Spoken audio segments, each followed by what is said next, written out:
Mula nung formal na manungkulan si Police Brigadier General Vina H. Guzman bilang Direktor ng Police Community Affairs and Development Group noong ika-12 ng Nobyembre taong 2025. Nagpatupad siya ng mga makabuluhang programa na nagpapalakas sa advokasya ng organisasyon para sa mabuting pamamahala, pagkilala sa kabayanihan at pagpapalawak ng ugnayan ng pulis at komunidad.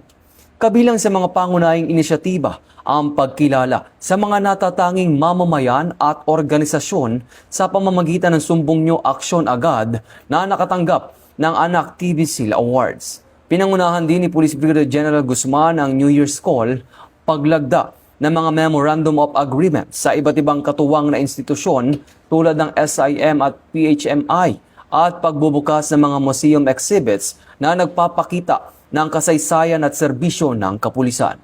Sa ilalim ng kanyang pamumuno, isinagawa ang mga programang pangkalusugan at pangkawang gawa gaya ng Down Showdown for a Cause, Valentine's for a Cause, Biggest Loser Challenge at mga community outreach program para sa mga batang may malulubang karamdaman at mamamayang nangangailangan.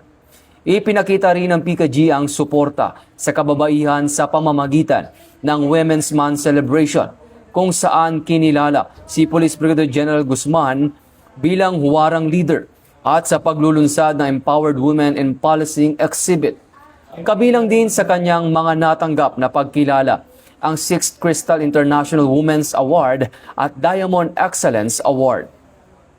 Lalo pang pinagtibay ng PKG ang kausayan sa serbisyo nang matagumpay nitong makamit ang International Organization for Standardization Stage 2 certification at palawakin ang pakikipag-ugnayan sa mga stakeholders sa pamamagitan ng meet and greet with the Advisory Council. Nagbigay rin ng inspirasyon ang mga programang nagtatampok sa talento ng mga pulis tulad ng Singing Cups Competition at iba pang gawaing nagtataguyod ng pagkakaisa at positibong imahe ng Philippine National Police. Sa kanyang kaarawan nitong ika-17 ng Hunyo ay pinili niyang magdiwang sa Manila Boys Town, Marikina City upang magsagawa ng outreach program at magbigay ng tulong at inspirasyon sa mga kabataan sa naturang pasilidad. Sa kabuuan, ang pamumuno ni Police Brigadier General Vina H. Guzman ay nagbunga ng mga programang nakasentro sa serbisyo, pagkilala, pakikipagkapwa at kausayan, patunay ng kanyang dedikasyon sa pagpapaunlad ng PKG at sa patuloy na paglilingkod sa sambayanang Pilipino. Mula dito sa National Headquarters ng Philippine National Police, ako ang inyong PNN correspondent, Patrolman Edwin Baris, alagad ng batas, tagataguyod ng Balitang Pulis.